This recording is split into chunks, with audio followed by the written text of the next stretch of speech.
माननीय सदस्यगण, मेरी सरकार बहुआयामी एवं समरस सर्वस्पर्शी विकास की नीतियों पर काम करती आई है। इसीलिए मेरी सरकार ने जितना बल फिजिकल इंफ्रास्ट्रक्चर पर दिया है, उतने ही सौगुन प्रयास सोशल इंफ्रास्ट्रक्चर क्रांति के लिए भी किए हैं। समाज के हर वर्ग तक सस्ती, सुलभ और गुणवत्तापूर्ण स्वास्थ्य सेवाएं पहुंचे, ये मेरी सरकार की प्राथमिकता है। अस्पताल, इलाज और सेवा की व्यवस्था के कारण एक सामान्य परिवार में स्वास्थ्य पर होने वाला खर्च निरंतर कम हो रहा है। देश में नागरिकों तक बेहतर स्वास्थ्य सेवाएं पहुंचाने के लिए 1,75,000 आयुष्मान आरोग्य मंदिर बने हैं।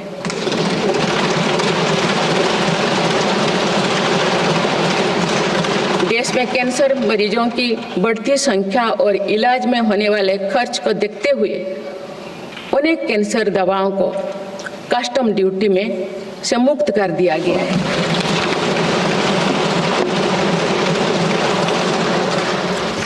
सर्वाइकल कैंसर के लिए अब तक लगभग 9 करोड़ महिलाओं की स्क्रीनिंग की जा चुकी है।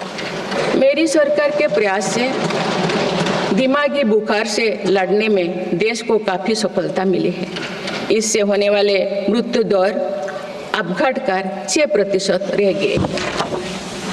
राष्ट्रीय टीबी उन्मूलन कार्यक्रम के अंतर्गत टीबी के मरीजों की संख्या भी घटी है। मेरी सभी देशवासियों और माननीय सांसदों से आग्रह है कि हम सब मिलकर टीबी मुक्त भारत के अभियान को सफल बनाने में अपना योगदान दें। भारत में मातृ मृत्यु दर और शिशु मृत्यु दर में भी व्यापक सुधार हुआ है।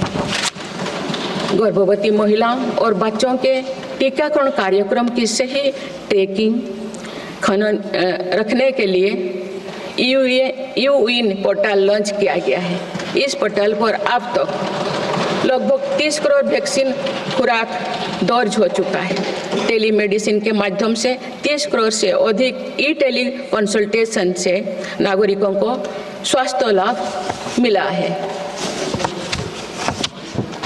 सरकार अगले 5 सालों में देश के मेडिकल कॉलेजों में 75,000 नई सीटों के सृजन के लिए भी काम कर रही है।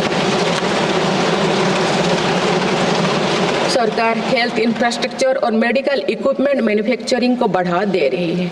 देश में नई बल्क ड्रग और मेडिकल डिवाइसेस के पार्क भी बनाया जा रहा है। हमने रोजगार के अनेक नए अवसर उपलब्ध हो रहा है। माननीय सदस्यगण, भारत में आधुनिक और आत्मनिर्भर कृषि व्यवस्था हमारा लक्ष्य है। मेरी सरकार किसानों को फसलों का उचित दाम दिलाने और उनकी आय बढ़ाने के लिए समर्पित भाव से काम कर रही है।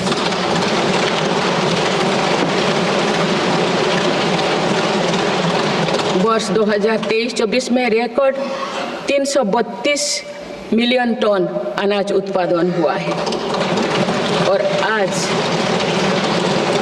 आज भारत विश्व का सबसे बड़ा दूध, दाल और मसालों का उत्पादक है। सरकार ने खरीफ और रबी फसलों के MSP में निरंतर बढ़ोतरी की है। पिछले 10 दशक में धान, गेहूं, दलहन, तिलहन और मोटे अनाज की खरीद पर 3 गुना ज्यादा राशि खर्च की गई है। पिछले 6 महीने में फसलों की जलवायु अनुकूल, बायो फोर्टिफाइड और अच्छी उपज देने वाले 109 उन्नत प्रजातियां किसानों को सौंपी गई। देश में कृषि इंफ्रास्ट्रक्चर को सुदृढ़ करने के लिए सरकार ने कृषि इंफ्रास्ट्रक्चर फंड योजना के दायरे का विस्तार किया है। इससे ग्रामीण क्षेत्र में रोजगार को और बढ़ावा मिलेगा। देश में तिलहन उत्पादन को बढ़ावा देने और खाद्य तेलों में आत्मनिर्भरता प्राप्त करने के उद्देश्य से national mission on oil seeds को स्वीकृति दी गई है। प्राकृतिक खेती को बढ़ावा देने के लिए भी राष्ट्रीय मिशन चलाया जा रहा है। इस वर्ष की शुरुआत में ही किसानों को सस्ती दरों में DAP की उपलब्धता सुनिश्चित करने के लिए विशेष पैकेज की अवधि की बढ़ाया गया है।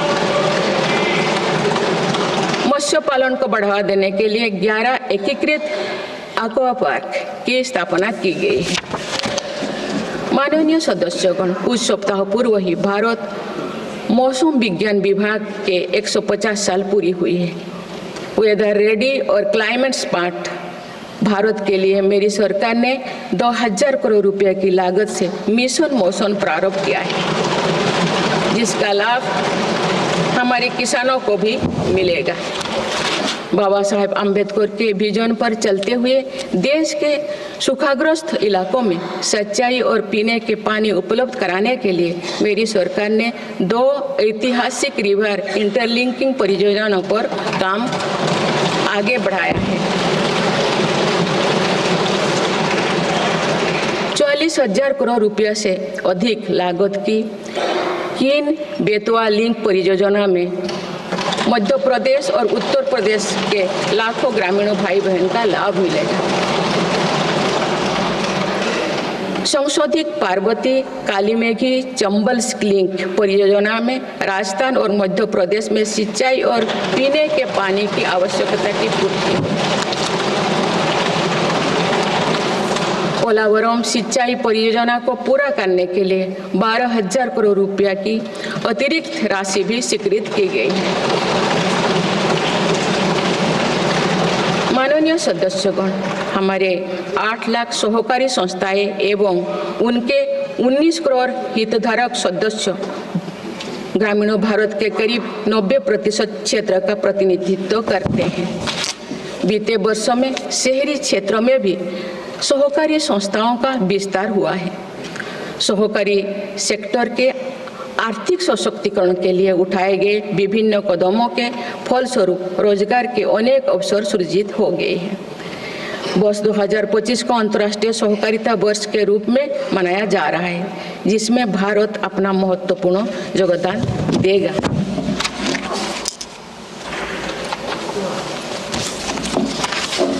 माननीय सदस्यगण, हम जब राष्ट्र के विकास और उपलब्धियों की चर्चा करते हैं तो वास्तव में हम राष्ट्र के नागरिकों की क्षमता एवं उपलब्धियों का ही उल्लेख कर रहे होते हैं। आज देश के विकास में सबका साथ है, इसीलिए हम देश के सही सामर्थ्यों का अनुभव कर पा रहे हैं।